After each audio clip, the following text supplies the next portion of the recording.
y vamos a leer dos textos, uno en Mateo 26 y otro en Mateo 27. Mateo 26 y Mateo 27. El título del mensaje de hoy es Los errores de Judas. Los errores de Judas.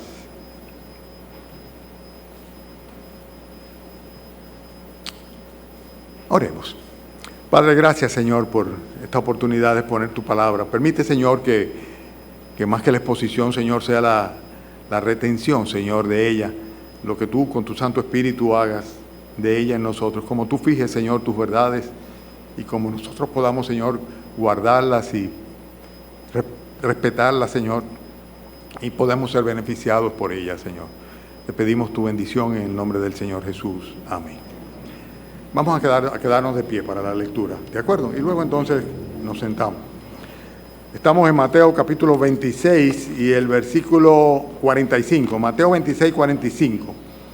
Dice: Entonces vino a sus discípulos y les dijo: Dormid ya y descansad. He aquí ha llegado la hora y el Hijo del Hombre se ha entregado en manos de pecadores. Levantaos, vamos, ved, se acerca el que me entrega. Mientras todavía hablaba, vino Judas, uno de los 12, y con él mucha gente con espadas y palos de parte de los principales sacerdotes y de los ancianos del pueblo.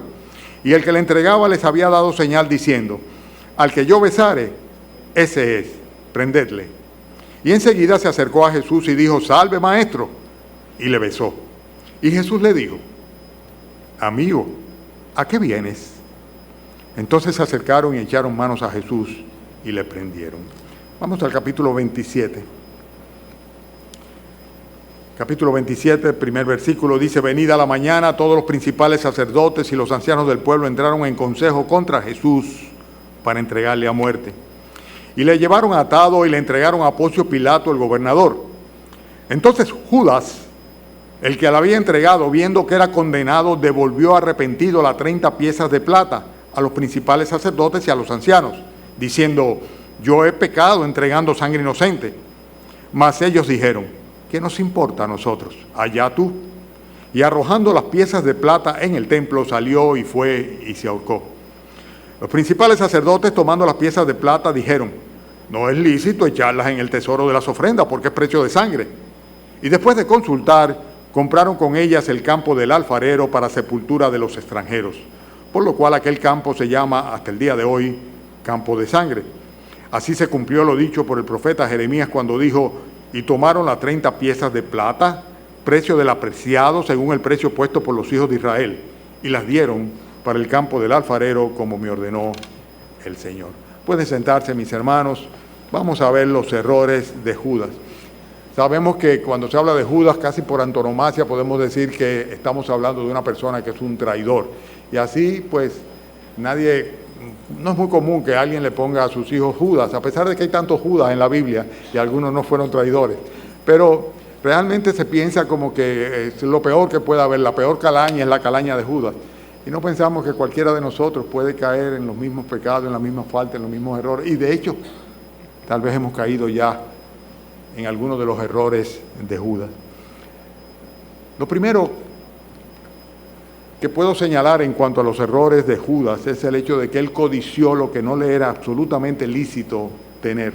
Vuelvo y repito, Judas codició lo que no le era lícito el tener. Lo hemos visto aquí. Y la Biblia habla mucho sobre la codicia. Por lo general, la ambición genera codicia.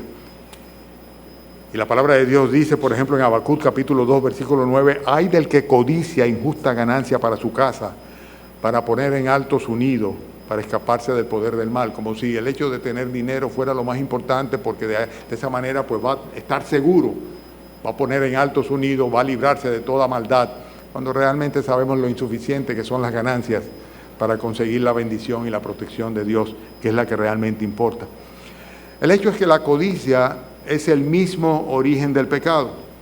Si nosotros nos recordamos del pasaje en el cual viene la caída del hombre, ¿qué es lo que dice la Biblia en Génesis capítulo 3, versículo 6?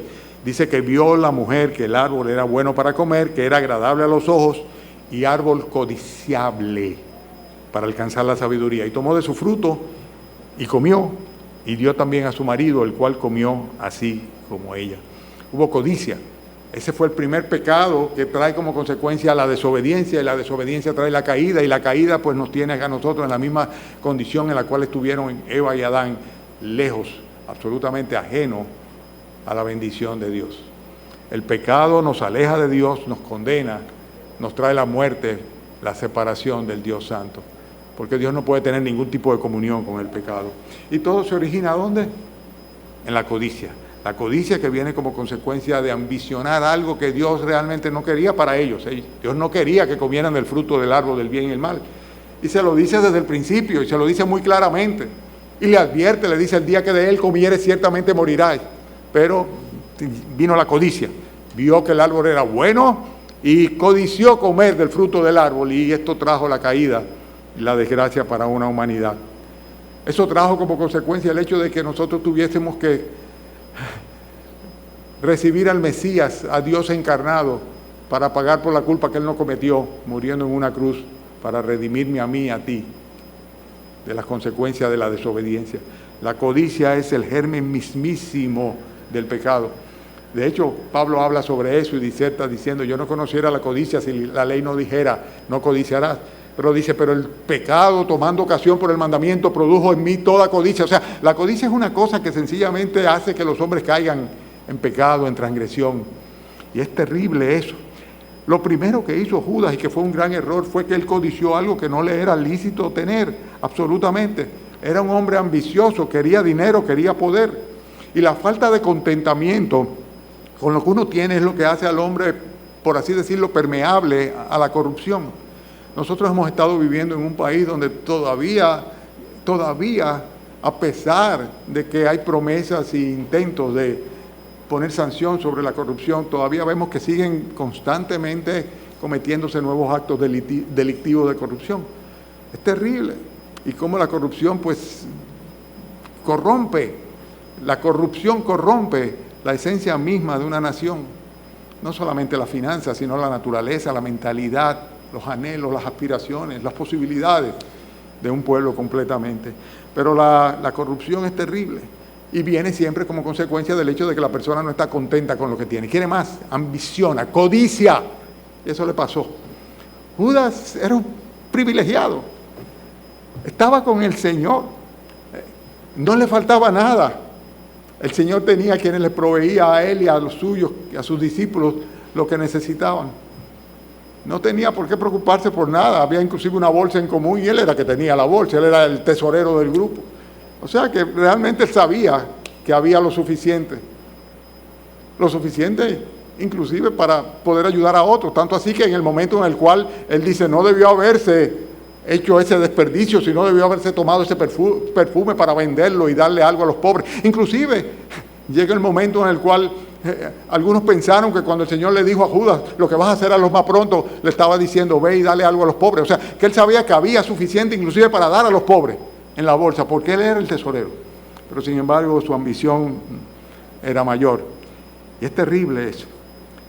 Vayan conmigo a 1 de Timoteo capítulo 6, para que lean conmigo este texto que para mí ha sido muy importante siempre, porque la sociedad prácticamente te plantea como un reto el hecho de que tú vayas mucho más allá de lo que los demás tienen y que tú anheles y desees cosas que posiblemente Dios no quiere para ti. Y ese fue el primer error de Judas. Él codició lo que no le era lícito tener. Él quería ser una parte importante en el reinado del Mesías, en el reinado temporal del Mesías. Él seguramente quería ser el secretario de Estado de Finanzas, ¿verdad? Para poder manejar, ¿verdad? Pero resulta que el Señor comenzó a hablar de que iba a morir en la cruz, de que iba a ser entregado en manos de los gentiles y que sería vilipendiado, maltratado, herido, muerto. Y ya eso no le gustó. Ya como que no había esperanza para él, porque él aspiraba, codiciaba mucho más que esto. 1 Timoteo capítulo 6. Fíjense lo que dice, y guarden estos versículos en sus corazones, hermanos. Dice: pero de gran ganancia es la piedad acompañada de contentamiento. Muchas veces tenemos muchas prioridades, ¿verdad? Y la piedad es la última de ellas. Queremos hacer esto, queremos hacer aquello, nos ocupamos en esto, nos ocupamos de aquello, tenemos diariamente una agenda que cubrir, ¿verdad? Y nos olvidamos de que la piedad hay que ejercitarla también. No solamente los músculos, no solamente la mente, sino la piedad del corazón. Y dice, pero de gran ganancia es la piedad acompañada de contentamiento. Esa palabra subrayenla, contentamiento. Porque nada hemos traído a este mundo y sin duda nada podemos sacar. Así que, teniendo sustento y abrigo, estemos, ¿qué dice? Contentos con esto. Óyeme, ¿cuántos matrimonios se destruyen porque simplemente no hay contentamiento con lo que tienen? ¿Cuántas personas caen en lazos? Como dice el próximo versículo, porque los que quieren enriquecerse, versículo 9, caen en tentación y lazo y en muchas codicias necias y dañosas que hunden a los hombres en destrucción y perdición. Porque raíz de todos los males es el amor al dinero, el cual codiciando algunos se extraviaron de la fe y fueron traspasados de muchos dolores. Y lo está hablando de personas que profesaron fe, que eran creyentes. Imagínense ustedes los incrédulos. Cada vez que veo por las noticias los procesos por los que están pasando algunos de los que están en prisión preventiva, digo yo, pienso para mí, si se lo hubieran imaginado por un momentito, habrían hecho lo mismo. ¿Y saben cuál es la respuesta? Posiblemente sí, porque el problema era en el corazón. Posiblemente sí. Aunque supieran y pudieran dar por descontado que iban a pasar años de su vida en prisión. Sin embargo, posiblemente se hubieran tomado el riesgo por igual, porque sencillamente no tenían contentamiento con lo que tenían, querían más, anhelaban más, querían enriquecerse y cayeron en esas codicias necias y dañosas que hunden a los hombres en perdición. Hay que tener mucho cuidado con esto. La primera lección que podemos aprender de los errores de Judas es el hecho de que debemos procurar no desear siquiera lo que Dios no quiere para nosotros. Debemos procurar no desearlo, no codiciarlo, no aspirar a ello, no ambicionar algo que Dios no quiere para nosotros. Tenemos que tenerlo muy claro eso. Si no, vamos a estar arriesgándonos a caer en los mismos errores de Judas. El segundo error de Judas fue el hecho de que él traicionó en aras de su propio interés. Él no tuvo a menos el hecho de que estaba traicionando no solo al Señor Jesucristo, sino al resto de los apóstoles también. En el capítulo 26, versículo 14, 26-14 de Mateo, lo vimos la semana pasada, dice, entonces uno de los 12 que se llamaba Judas Iscariote, 26-14 Mateo, fue a los principales sacerdotes y les dijo, ¿qué me queréis dar? Y yo os lo entregaré.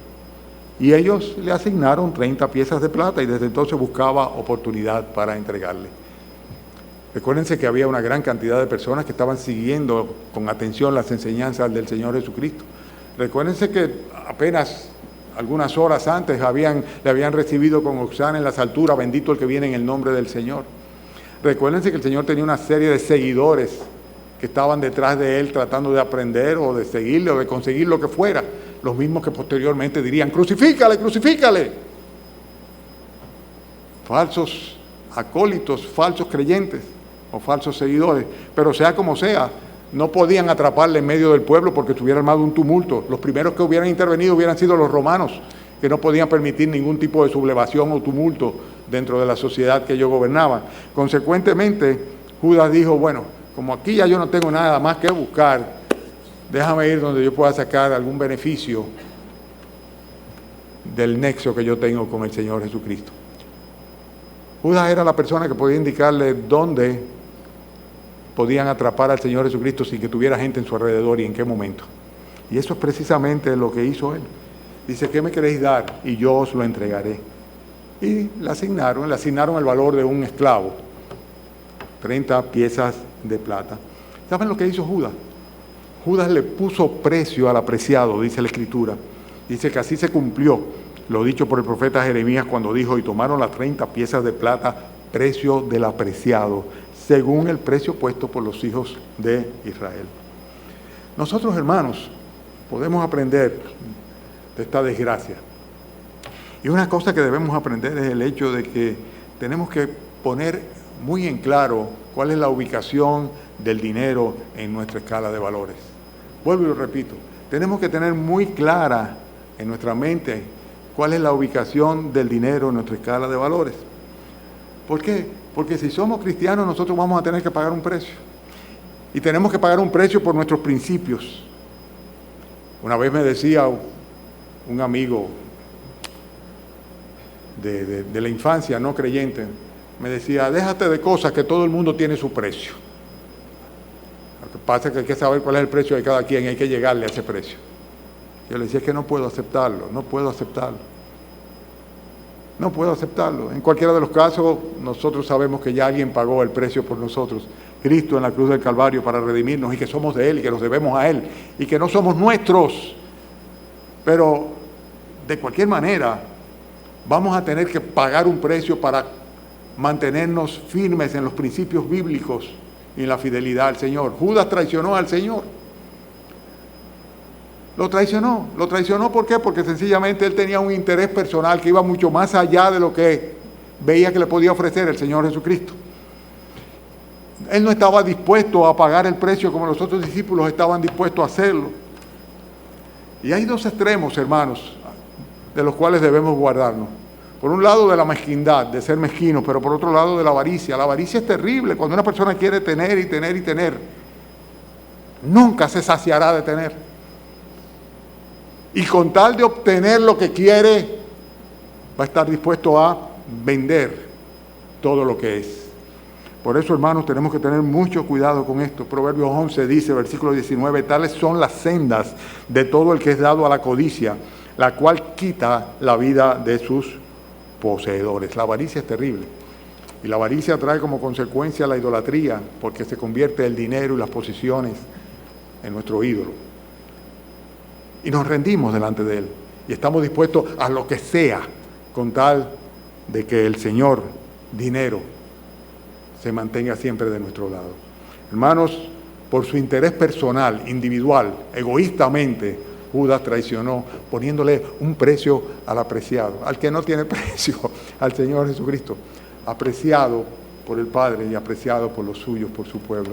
Y Él le puso un precio, 30 monedas. Segundo error de Judas, ¿verdad? ¿Cuál fue el primero? Lo repito, para los que se están durmiendo. Codició lo que no era lícito tener.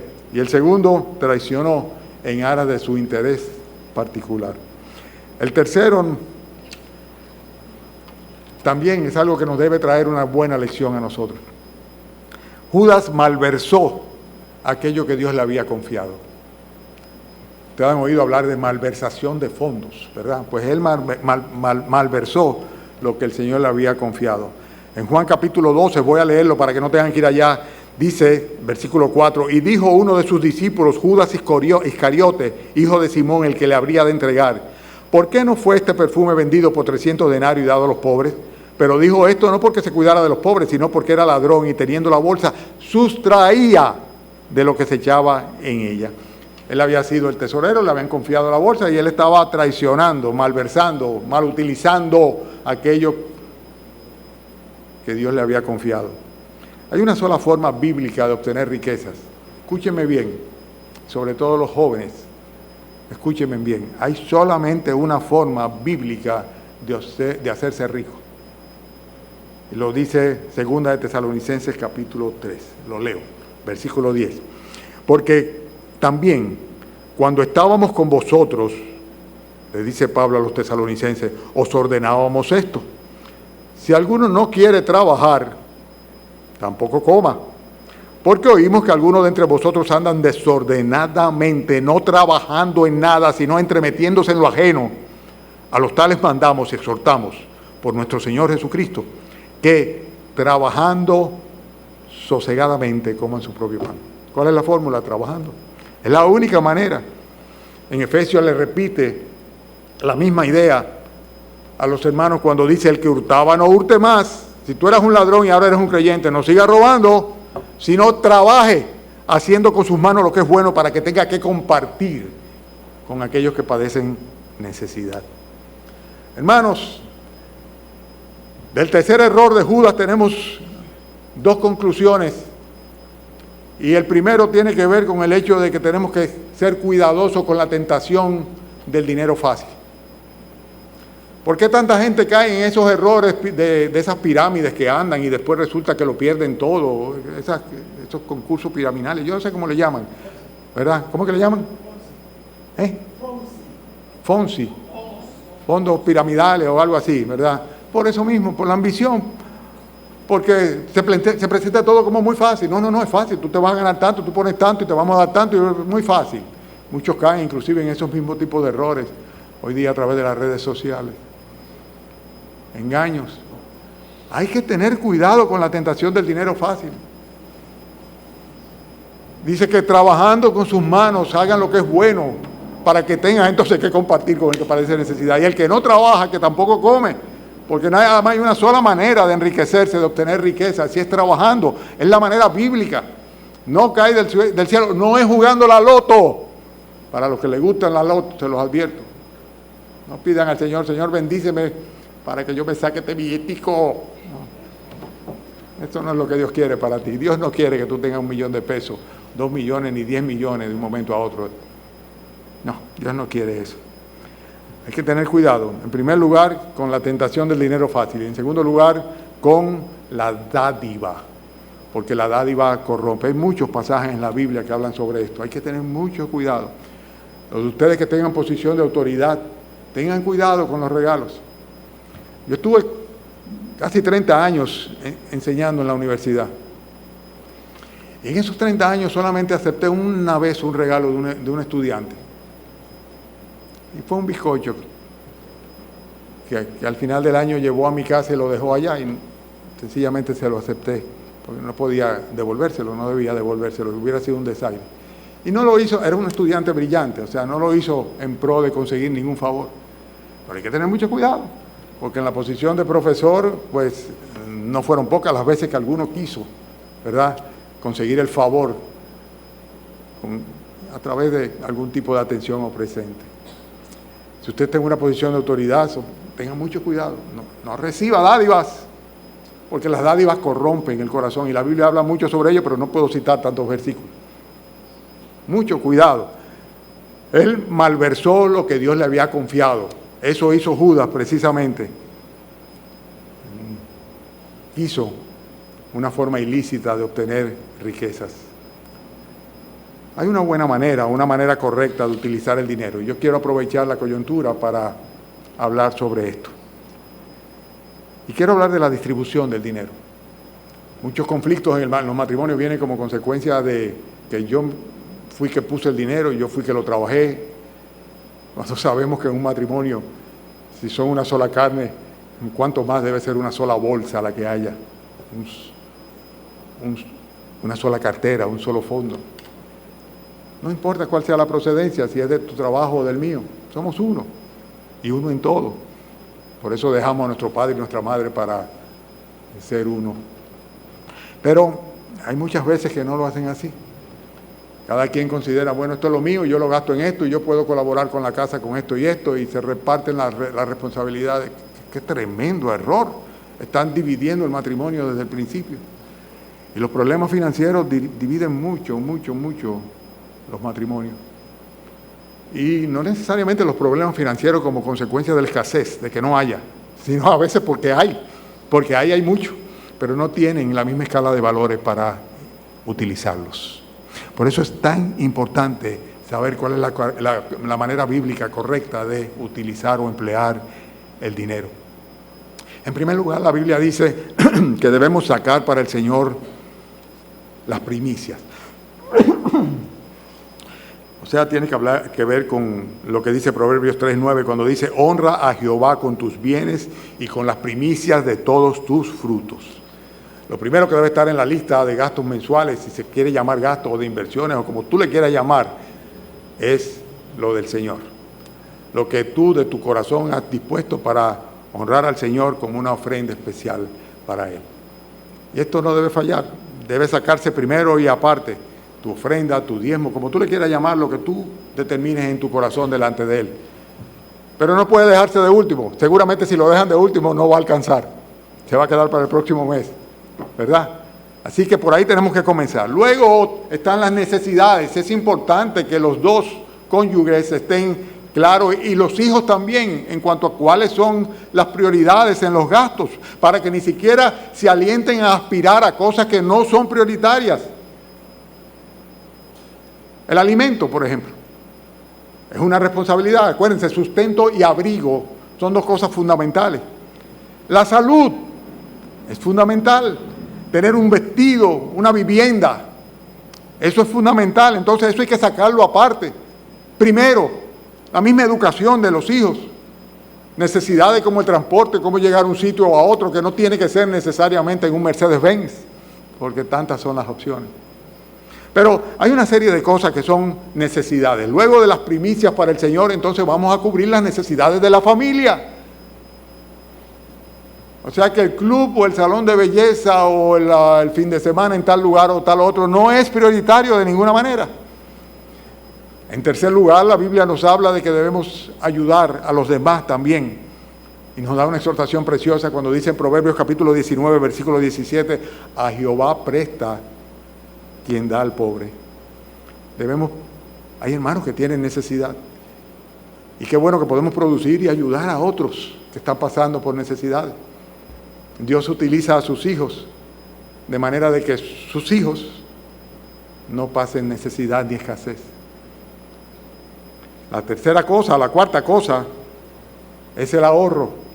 Estoy hablando de una manera correcta de utilizar el dinero.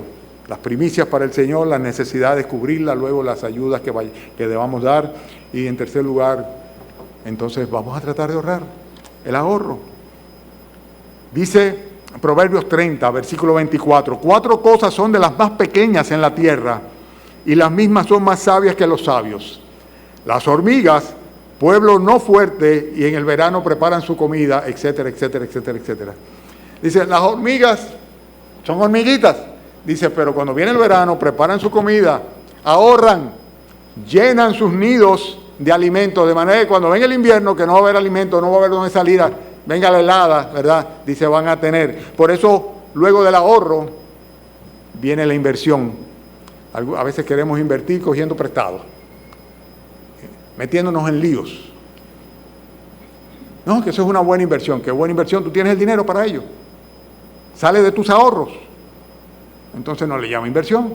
Te estás metiendo en líos, pura y simplemente. Ve a la hormiga, oh perezoso, Proverbios 6:6. Mira sus caminos y sé sabio, la cual, no teniendo ni capitán, ni gobernador, ni señor, prepara en el verano su comida y recoge en el tiempo de la siega su mantenimiento. Ahorró en el verano y en la siega, ¿verdad?, a tener su mantenimiento. Hermanos, debemos rechazar la cultura de el placer, del consumismo, del entretenimiento. Tenemos que rechazarla, porque eso lo que hace es darle primacía a los deseos de la carne, a los deseos de los ojos y a la vanagloria de la vida. La gente se jacta, la gente del mundo se jacta en decir a pulmón pleno y proclamar que estuvo en tal lugar y que pasó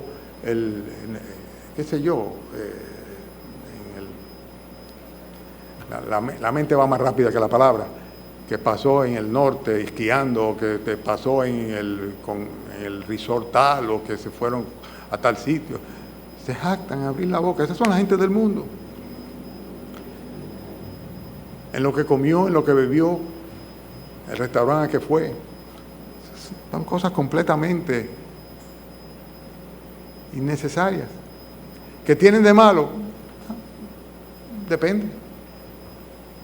Pero si realmente estamos haciendo ese uso y poniendo esas prioridades, estamos utilizando los recursos que Dios nos da de una manera incorrecta y estaremos malversando aquello que Dios nos ha confiado, porque al final toda buena dádiva viene de parte del Señor, incluyendo los bienes materiales. Abraham fue un hombre rico. Siempre lo citan como un referente. Pero no creo que realmente Abraham, el padre de la fe, tuviera su confianza puesta en sus posesiones. Hermanos, un consejito pastoral. Cuídense de las deudas. Proverbios dice, capítulo 17, el hombre falto de entendimiento presta fianzas y sale por fiador en presencia de su amigo. ¿Tú quieres meterte en deuda? Sé garante de otro. Y cuando viene a ver, vas a deber lo que el otro no pagó. Ten cuidado. Dice, eso es falta de entendimiento. Pero no solamente eso, Romanos 13 habla más. Y evidentemente dentro de un contexto del pueblo de Dios. Cuando dice, no debáis nada a nadie, sino el amaros los unos a los otros. Entre creyentes, mejor que no haya ninguna deuda que no sea el amor. Y un consejito adicional. Tengan cuidado con las tarjetas de crédito. Tengan cuidado con las tarjetas de crédito. Judas malversó lo que el Señor le había confiado. No esperó que fuera de la manera correcta, que el Señor le proveyera para sus necesidades y lo prosperara. Y muchas veces nosotros, por ambición, caemos en lo mismo que Judas Iscariote. Cuarto punto. Estamos hablando de los errores de Judas. El cuarto fue que él cifró sus esperanzas en su bienestar terrenal. Cifró sus esperanzas en su bienestar terrenal. Esto le puede pasar tanto a una persona que tiene escasez como al que tiene mucho dinero. Hay personas que no tienen nada, pero sin embargo su vida está aquí. Son completamente terrenales. Le dijo uno de entre la multitud, maestro, di a mi hermano que parta conmigo la herencia. Mas él le dijo, hombre, ¿quién me ha puesto a mí sobre vosotros como juez o repartidor o partidor? Y le dijo, mirad, guardaos de toda avaricia, porque la vida del hombre no consiste en la abundancia de los bienes que posee. También le refirió una parábola diciendo, la heredad de un hombre rico había producido mucho, y él pensaba dentro de sí diciendo, ¿qué haré? Porque no tengo donde guardar mis bienes, mis frutos. Y dijo, esto haré, derribaré mis graneros, los edificaré mayores, y allí guardaré todos mis frutos y bienes, y diré a mi alma, alma, muchos bienes tienes, guardados para muchos años, repósate, come, bebe, regocíjate. Pero Dios le dijo, necio, esta noche vienen a pedirte tu alma y lo que has provisto, ¿de quién será? Y así es el que hace para sí tesoro y no es rico para con Dios. Eso le puede pasar a cualquier persona. Aquel que tiene abundancia, aquel que no tiene abundancia. ¿Qué? El hecho de cifrar todas sus esperanzas en este tiempo, trabajando por la comida que perece y no por la que a vida eterna permanece. Y es triste cuando es así. Judas perdió la perspectiva del futuro. El Señor les había enseñado y lo había instruido en cuanto a la vida eterna, en cuanto a lo que significaba el hecho de ser parte de su pueblo, a las promesas que en el Antiguo Testamento se consumaban en él. Pero él era un hombre terrenal, su mente era terrenal, para él era aquí y ahora. Disfrútalo ahora, la vida es una, ahora, gózala. Ese era Judas. No era capaz de ver más allá. Señores, así es el hombre del mundo, la mujer del mundo es así también. Judas perdió la perspectiva del futuro y por eso inclusive vemos cuál fue el resultado. Devolvió la 30 monedas de plata, la tiró porque no se la quisieron recibir en el templo y fue y se ahorcó. Se ahorcó. Él no confió en la misericordia de Dios. Él no se arrepintió bíblicamente. Cuando sabemos bien que el verdadero arrepentimiento incluye un propósito de enmienda y de restitución. Y en vez de ir allá, tenía que haber acudido, como hizo Pedro, al Señor Jesús, pidiéndole a Dios, pidiéndole perdón. No es lo mismo remordimiento que arrepentimiento, recuérdense de eso. Él tuvo remordimiento, pero no tuvo arrepentimiento. El quinto y último error que identifico yo de Judas fue el hecho de que no supo identificar cuáles son las verdaderas riquezas, precisamente.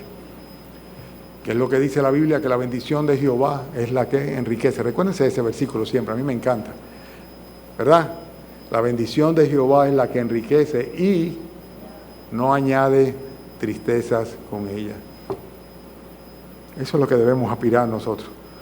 Cuando Dios hable las ventanas de los cielos, entonces el dinero ya no significa tanto para nosotros, ya no tiene ese poder hegemónico sobre nuestras vidas que nos gobierna, porque entonces ya no se va a tratar de tener más, ni cuanto tú más tengas, sino cuanto tú menos necesites. Y eso hace la gran diferencia.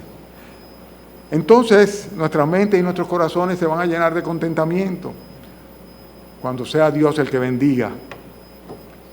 Es lo que dice Hebreos, sean vuestra costumbre sin avaricia, contento con lo que tenéis ahora. Contentamiento, esa es la clave. Va a ser entonces cuando nosotros vamos a hacer tesoros para guardarlos en los cielos, tesoros imperecederos, donde ni ladrones minan ni hurtan, ni hay orín ni polilla que corrompa. Es el lugar donde nosotros vamos a guardar nuestro tesoro y vamos a guardar nuestros corazones en ello. Y va a ser el momento en el cual nosotros vamos a comenzar, escuchen bien esto, nosotros vamos a comenzar a desprendernos de las cosas materiales y a deleitarnos en las cosas espirituales, en las que son de Dios. Esa es la lucha que tienen muchos creyentes, profesantes de fe, cristianos, que de una vez por todas como que se pierden y no se dan cuenta que la verdadera felicidad, el verdadero gozo está en lo que Dios da, en la bendición de Él, en la comunión con Él, no en las distracciones que nos pueda el mundo ofrecer, de la cual nosotros echemos mano. Cuando sea así, que Dios sea el que abra las ventanas de los cielos y que Él nos bendiga, como dice, no, porque Él dice que Él nos da todas las cosas en abundancia para que las disfrutemos. ¿Cuáles cosas da Dios en abundancia? ¿Cuáles? Vea el contexto del texto. Tal vez no son las cosas que tú quieres en abundancia, pero si buscamos las cosas de arriba, donde está Cristo sentado a la diestra de Dios, entonces va a ser todo completamente distinto. El último error que yo identifico de Judas es el hecho de que él no supo identificar la verdadera riqueza. Los demás discípulos se habrán confundido, se habrán esparcido, habrán temido, se habrán acobardado, pero ellos estaban claros en cuanto a su Señor y el lugar que el Señor le había asignado y se lo había declarado así en su reino. Ellos no perdieron la confianza, esperaron en el Señor. Judas cometió 5 errores graves. Y tal vez algunos de nosotros, tal vez tú misma has estado cometiendo algunos de esos errores. La diferencia entre Pedro y Judas fue que Pedro fue donde el Señor le dijo, Señor, perdóname, yo te amo. El Señor lo restituyó. Judas, el hijo de perdición, mejor lo hubiera sido no haber nacido. Consecuentemente, si alguno de nosotros ha estado cometiendo estos errores que Judas cometió, ¿qué tenemos que hacer? Acudir al Señor, pedirle perdón al Señor, ir arrepentido a Él y decirle, Señor Jesús, orienta mi vida, estoy dispuesto a obedecerte y a seguirte incondicionalmente. Amén. Amén. Vamos a orar.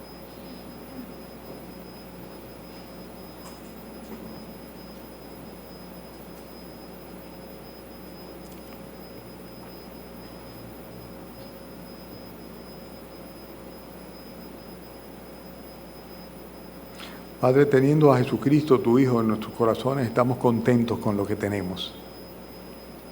Pero además de esto, Señor, damos gracias por el sustento y el abrigo. Damos gracias, Señor, por tu iglesia, la comunión de los santos. Damos gracias por tu palabra bendita, Señor, alimento espiritual para nuestras almas. Damos gracias, Señor, por la presencia de tu Santo Espíritu en nuestras vidas. Damos gracias, Señor, por la esperanza de la vida eterna, por el reino, Señor, que tu Hijo ha heredado y del cual nos hace copartícipe. Pedimos, Señor, que tú nos ayudes, Padre, a priorizar las cosas conforme a tu escala de valores y no la de Judas, Señor, no la nuestra tampoco, Señor. Bendice a tu iglesia y ahora en este tiempo, Señor, donde hay tanta, ni sé cómo calificarlo, Señor, tanta mentira, tanta religiosidad y tanto engaño, permite que tus adoradores, tu pueblo te adore en espíritu y en verdad, porque tu palabra dice que esos son los adoradores que tú quieres que te adoren, Señor. Concédenos esto, Señor. Despídenos con tu bendición, bendice tu iglesia esta tarde cuando se reúna Y te pedimos, Señor, e intercedemos por la familia de León, en particular por la hermana Clara y sus hijos, Señor, para que tú les consueles. En el nombre del Señor Jesucristo. Amén.